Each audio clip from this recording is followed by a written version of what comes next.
Bismillah, assalamualaikum warahmatullahi wabarakatuh. Perkenalkan, nama saya Riko Widianto dari kelas PPSI A NIM 20010404033 akan mempresentasikan hasil kerja mandiri, yaitu tentang perbandingan prefiks ke dalam bahasa Indonesia dan bahasa Jawa.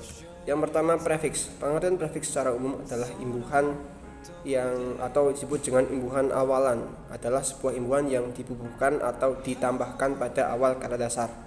Kata awalan diserap dari bahasa Arab, yaitu kata awal yang berarti awal dan diberi makna akhiran.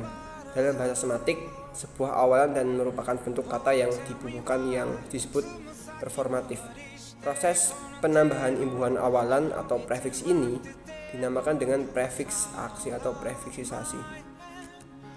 Kemudian prefiks dalam bahasa Jawa sama halnya dengan bahasa Indonesia. Prefiks itu adalah awalan, tapi yang beda adalah jenisnya atau macamnya. Kalau di prefiks bahasa Jawa ada yang disebut dengan atar-atar kalau di Jawa. Contohnya ada morfem n.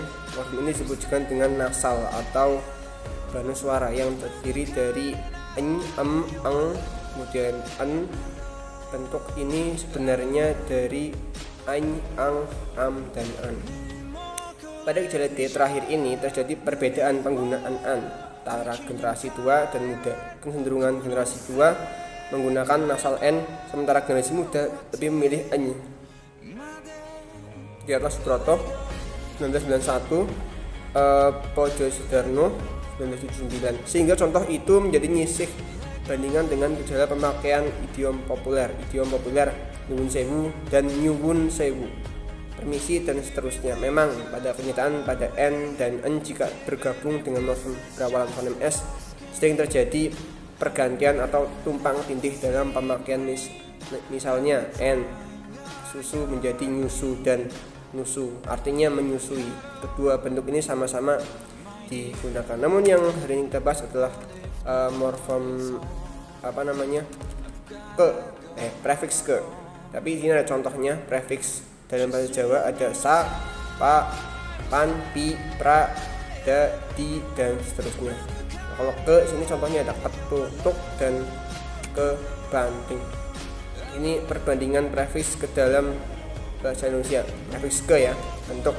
Kalau dalam bahasa Indonesia, bentuk prefiks ke tidak mengalami perubahan dan penggabungan dengan suatu kata dasar. Di sini perlu dengan tegas dibedakan dua hal yang berlainan, yaitu prefiks ke dan kata tugas ke.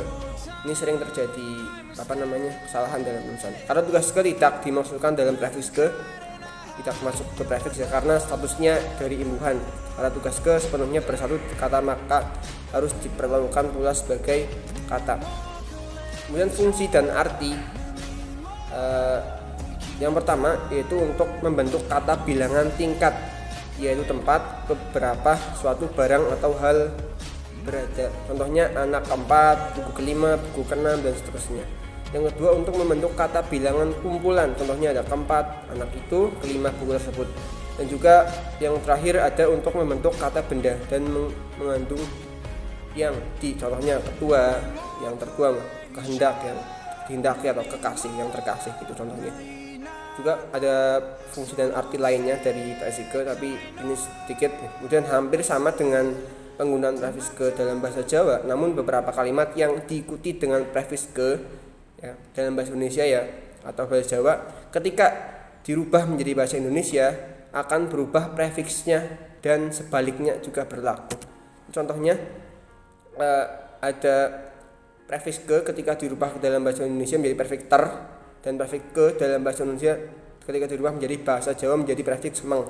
Ini contohnya ada kebanjur ya, kalau dirubah ya, terlanjur, tapi intinya maknanya sama. Kemudian ada kejepit, terjepit, terbacok, kebacok, terlacak, kelacak. Kemudian ada ke dalam, ada mengjero, keluar, mengjaba, mengendi, ke mana, sama maknanya gitu.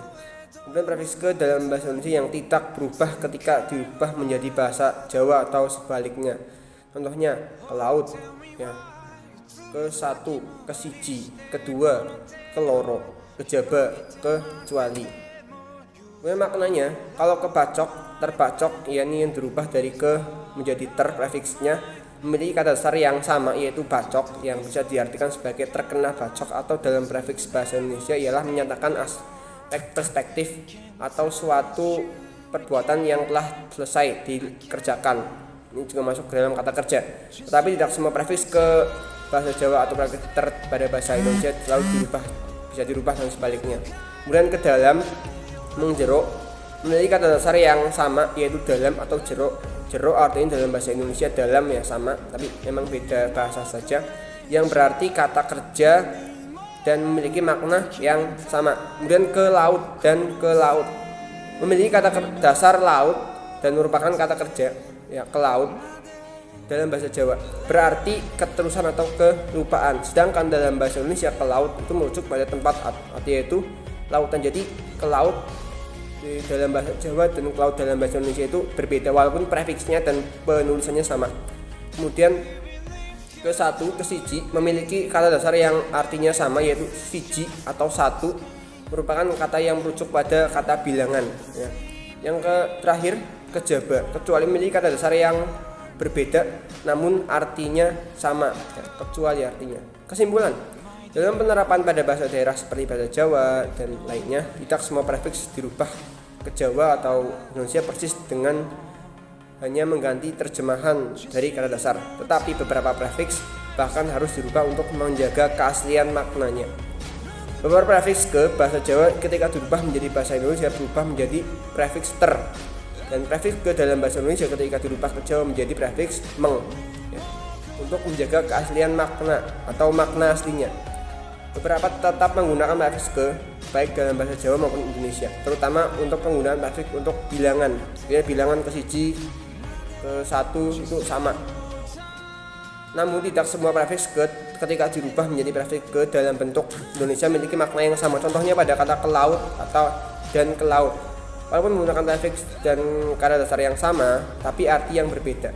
Pada intinya, prefiks bahasa Jawa dan Indonesia terutama prefiks ke dapat berubah tergantung kata dasar ataupun bahasa yang dipakai dalam kata dasar, dan ini mempengaruhi makna pada kata tersebut. Sekian, terima kasih. Wassalamualaikum warahmatullahi wabarakatuh.